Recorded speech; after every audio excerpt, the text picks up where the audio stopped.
The Acolyte, Episode 4, Day. May and Kimir arrive on Kofar where the Wookiee Jedi Kelnaka has isolated himself, with it still being May's mission from her Sith Master to kill Kelnaka without a weapon. And all I can say here is just how sus Kimir is in this episode, and with how he keeps deflecting May's questions about the Sith Master, his stuttering when pressed to respond, and generally again acting like he knows way more than he lets on. Not to mention that it feels like in this episode it's pretty much trying so hard to insinuate that he's the mystery Sith. It's practically hitting us over the head with this. Now, whether this is actually true and does happen, or is the case of the show trying to fool us into thinking this and then revealing the twist that, oh, but actually it's so-and-so who's the Sith, bet you feel dumb now, still remains to be seen. Meanwhile, on Coruscant, the Jedi Middle Management Council convened to talk about May, with there being a worry on who her master is, whether they're from a splinter Jedi faction or perhaps something worse. And as most fans, I was shocked to see none other than a younger Ki-Adi-Mundi here. Now, granted, in Legends continuity, the guy wasn't even born until 40 years after the events of the Acolyte. So it's rather bizarre at first, even seeing him here at all. But given how much the show is changing the canon lore here, let's face it, it's 100% safe to say that his Legends birth date is no longer valid. Not saying that's a good or bad thing, but it's just basically happening. If the showrunner Leslie Headland doesn't care about this, then, well, what are you gonna do? Anyway, the Jedi here decide to keep the current situation on the down low from the High Council due to the worries that it could get to the Senate. Which, that's nonsensical. Why would the Jedi even care or worry about such a thing, especially when they were in full power during the High Republic era? But I suppose this was just another case of bad writing devising up an excuse not to include Yoda in this show so far. And honestly, at this point, I'm not even going to be surprised if we don't see Yoda. Sol afterwards agrees to lead a team of Jedi including Jeki, Yord, and Osha to Kofar on a covert mission to apprehend May so that they can get at least the identity of who her master is. And accompanying them is the Tainan tracker Basil, who, well, what can I say, is probably the best part of this episode. Not only for the fact that he's adorable and hilarious, but that we finally even get to see the Tainan in live action at all for once is truly something I did not have on my Acolyte bingo card. But hey, I'm loving it. Totally down to keep seeing more Tainan in live action. Once arriving on Kofar, the Jedi translate the language of the locals on where Kelnaka is residing. Then, using an item that belonged to the Wookiee Jedi, Basil leads Sol's group into the forest. Then, during their journey, at one point, Osha sets off one of the resting Umbra Moths, which Sol does slay. And well, it was a super easy kill for him as the bug pretty much killed itself by flying directly into his lightsaber. Although a bit weird that none of the Jedi even made a mention about all the other Umbra Moths in the area, as there were a ton of them sleeping around. And you know, if one wakes up, then what's there to say that the rest don't randomly wake up either? So, you know, if one wakes up, then what's there to say that the others don't wake up either? Meanwhile, May fakes being in trouble so that she can trap Kimir. During their discussion, May says that the mission set upon her is impossible, and due to her finding out that her sister Osha is alive, she says that she's going to turn herself in over to the Jedi. And wait, hold up right there. So we knew that May was hunting these 4 Jedi and had a clear hatred for them, based on what happened on Brendok, right? But why in the world does May's thirst for revenge suddenly disappear just because she found out that Osha is alive? Okay, it's great that Osha is alive and all, but that doesn't change at all the events on Brendok as perceived by May, with the Jedi being the culprits, and well, killing her entire family and all. Like, how does she go from death to the Jedi to, you know what, I'm tired of getting revenge after this long walk through the forest? It makes no sense.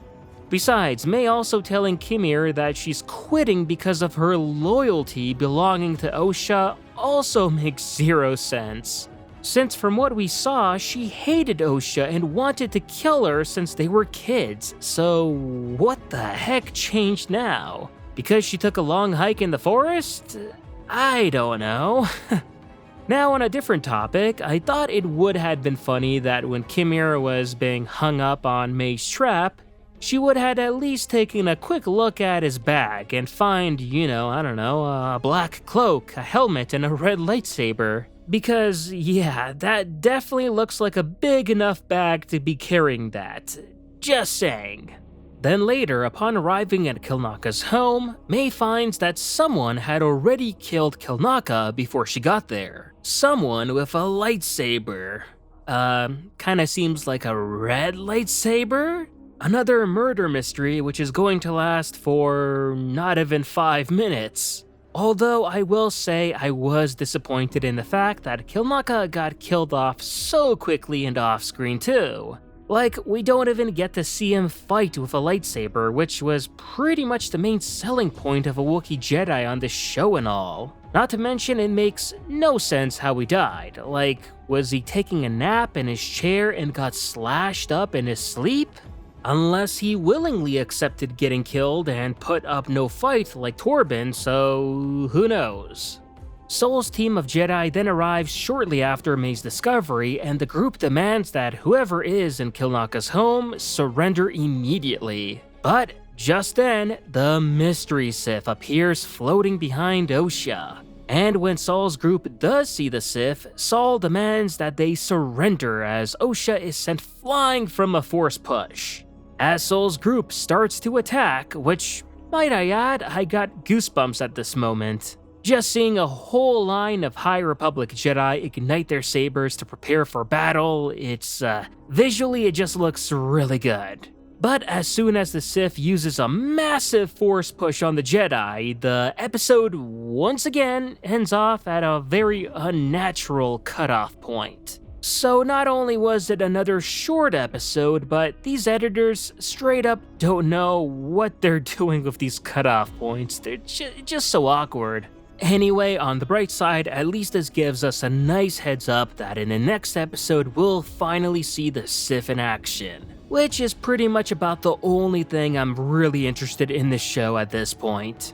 And you know what? I'm thinking now 99% sure that Kimir is this mystery Sith, as there's no way the Sith would randomly be on Kofar right now as no one told him about Kimir and May be going there, or that Soul and his Jedi group are off there as well. Not to mention he ended up finding Kilnaka's home so quickly to kill him too. To which no one but Kimir knew about this home's location. That's kind of the point of it being a secret and all, right?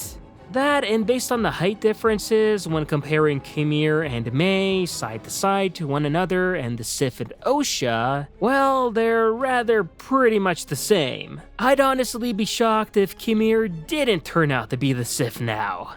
That said, due to Kimir's age, I also doubt he is Darth Tenebrous, and rather more so either his apprentice like the canon version of Darth Venomous, or just an entirely new, unaffiliated Sith. Mainly because I definitely don't want him to turn out to be Plagueis, because that would mean retconning Plagueis from being a Mun to a human. Which, nah, I don't want that. Now, granted, Venomous was also a Biff in Legends, but we already have Tenebrous, who's a Biff as well, so I'm fine with one of them being a human, and better it be the apprentice. Overall, I much preferred this episode over the previous one, that's for sure. Yeah, it's got its fair share of problems and head-scratching moments, and really, when compared to an episode of Mando or Andor, it's not good. But when you compare it to the other Acolyte episodes that we've seen thus far, I'd say it's decent when on that, Acolyte comparison scale. With me even enjoying most of it. As well, the introduction of a neat Tainan character like Basil, then sure, I gotta like it. So I'll give this episode a pass despite its flaws. And with how gnarly the next episode is setting up to be, I'm for once excited to watch a new episode of The Acolyte. Let's hope it stays that way. And that was my take on this episode of The Acolyte. Let me know what you all thought about the episode in the comments below, and if you haven't already, remember to like this video, subscribe to the channel, and I'll see you on the next one.